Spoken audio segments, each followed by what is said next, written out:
काम गिना ही रहे हैं। 80 करोड़ लोगों को राशन दे दिया, 13 करोड़ लोग गरीबी रेखा से ऊपर आ गए, सबको आयुष्मान मिल रहा है, हर घर तक सिलेंडर चला गया, हर घर पक्का हो गया। अब क्या चाहिए देश को? आदरणीय प्रधानमंत्री नरेंद्र मोदी जी जो कल भाषण दे रहे थे, ये स्पष्ट था उनके भाषण से कि वो डरे और सहमे हुए प्रधानमंत्री के रूप में बोल रहे थे। आने वाले समय में कि उनको यह मंच मिलेगा या नहीं मिलेगा लाल किला, तो कह रहे हैं अगली बार भी झंडा फहराएंगे हम। ब्रिजभूषण सिंह की कहानी आपको याद होगा, बेटियों के साथ में बर्बरतापूर्वक व्यवहार किया, सरकार ने के सहब पे वहाँ की पुलिस ने लाठीचार्ज की। तंत्र का चौथा स्तंभ माना जाता है, जिसका कार्य यह है कि अच्छाई और बुराई दोनों बातों को रखे। जो मुझे लगता है कि गोदी मीडिया ने केंद्र सरकार की नाकामियां उसको पीछे छुपाने का काम किया है। और वो गोदी मीडिया कैसे कह सकते हैं कि मीडिया आपको नहीं दिखाती है? मणिपुर में बेटियों के साथ में किस तरह का कुकृत्य किया गया, इतिहास में कभी ऐसा नहीं देखा। जनता जो है 24 में उनको वोट नहीं करने वाली। मोदी जी लाल किले पे भाषण दे रहे थे और कई कामों को उन्होंने गिनाया है। 80 करोड़ लोगों को राशन दे रहे हैं, लगभग 13 करोड़ लोग गरीबी रेखा से ऊपर आए हैं, आयुष्मान कार्ड दिया जा रहा है, हर घर को पक्का किया जा रहा है और ना जाने कितने कामों को गिनाया गया है। उसी पे बात करेंगे कि मोदी जी के इस भाषण पे क्या प्रतिक्रिया है। अनुप्रिया जी हैं जदयू की प्रवक्ता में। मोदी जी बता रहे हैं, कई काम को गिना रहे हैं, तो आपको भाषण कैसा लगा? देखिए, आदरणीय प्रधानमंत्री नरेंद्र मोदी जी जो कल भाषण दे रहे थे, उपलक्ष्य था गणतंत्र दिवस का, लेकिन यह स्पष्ट था उनके भाषण से कि वो डरे और सहमे हुए प्रधानमंत्री के रूप में बोल रहे थे, क्योंकि उनको डर है कि आने वाले समय में कि उनको यह मंच मिलेगा या नहीं मिलेगा लाल किला, क्योंकि देश अब भाजपा के नेतृत्व से घबराई हुई है, परेशान है और अपने आप को ठगा हुआ महसूस कर रहा है। और उसी ठगा हुआ महसूस किए हुए जनता का दर्द जो है आदरणीय प्रधानमंत्री मोदी जी तक पहुंच चुका है। वो समझ चुके हैं कि 2024 में भारत भाजपा मुक्त होने वाला है। वो तो कह रहे हैं अगली बार भी झंडा फहराएंगे हम।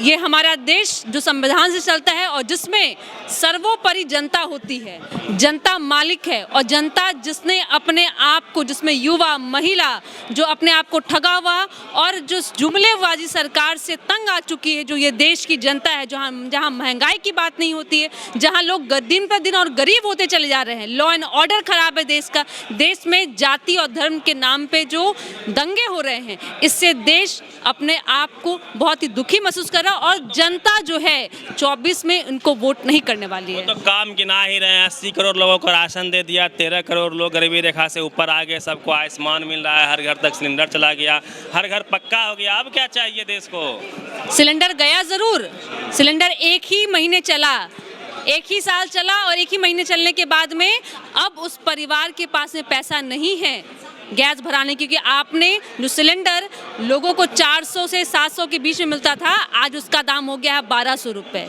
और जो आपके 2014 में सरकार आने के पहले जो गरीब लोग थे ना, जिनको अनाज मुफ्त में मिलता था, उनकी संख्या थी 25 करोड़, जो बढ़ करके हो गई है 85 करोड़।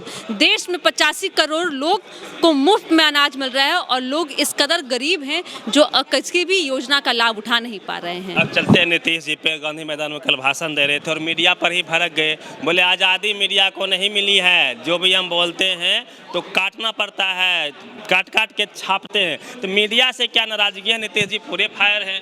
देखिए, आदरणीय माननीय मुख्यमंत्री हमारे नीतीश कुमार जी ने यह कहा कि आज प्रेस भी जो है यह केंद्र की सरकार के अधीन हो गई है, जिसको कई ऐसे हैं मीडिया जिसको हम लोग गोदी मीडिया कहते हैं, अब उनकी भी स्वतंत्रता नहीं है कि वो तथ्यों को लोगों के सामने रख सके। माननीय मुख्यमंत्री जिस तरह से काम किया है, मैंने आपको कुछ देर पहले ये बताया कि एक तरफ केंद्र की सरकार जो कहती है बेटी बचाओ बेटी पढ़ाओ, और उन्हीं के नेताओं के द्वारा बेटी को जो है के कुकृत्य किया जाता है। ब्रिजभूषण सिंह की कहानी आपको याद होगा कि किस तरह से उनके साथ में, बेटियों के साथ में बर्बरतापूर्वक व्यवहार किया। वहाँ की सरकार ने के सहब पे वहाँ की पुलिस ने लाठीचार्ज की। मणिपुर में बेटियों के साथ में किस तरह का कुकृत्य किया गया, इतिहास में कभी ऐसा नहीं देखा। एक तरफ हमारे माननीय मुख्यमंत्री नीतीश कुमार जी जो महिलाओं के, मैं कहती हूँ, चौमुखी विकास के लिए, सामाजिक, आर्थिक और राजनीतिक विकास के लिए मीडिया जरूरी है कि आप ही को दिखाए। आपके बिहार में कुछ भी होता है तो मीडिया दिखाता ही है। बेगूसराय में घटना हुआ, जहाँ जहाँ घटना होती है तो सवाल तो सरकार से पूछा ही जा रहा है। बिल्कुल, मैं कहती हूँ कि मीडिया हमारे, मैं कहती हूँ, लोकतंत्र का चौथा स्तंभ माना जाता है, जिसका कार्य यह है कि अच्छाई और बुराई दोनों बातों को रखे।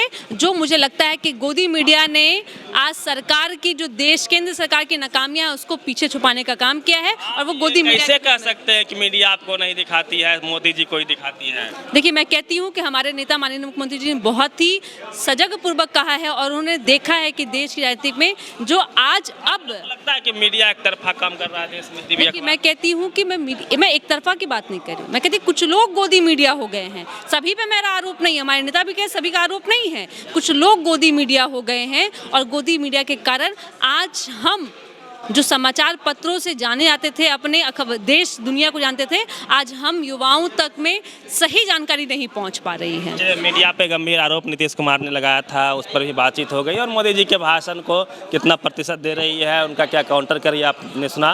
पूरी बातचीत पे अपनी प्रतिक्रिया दीजिए। Ravi Mehta, the activist, Patna.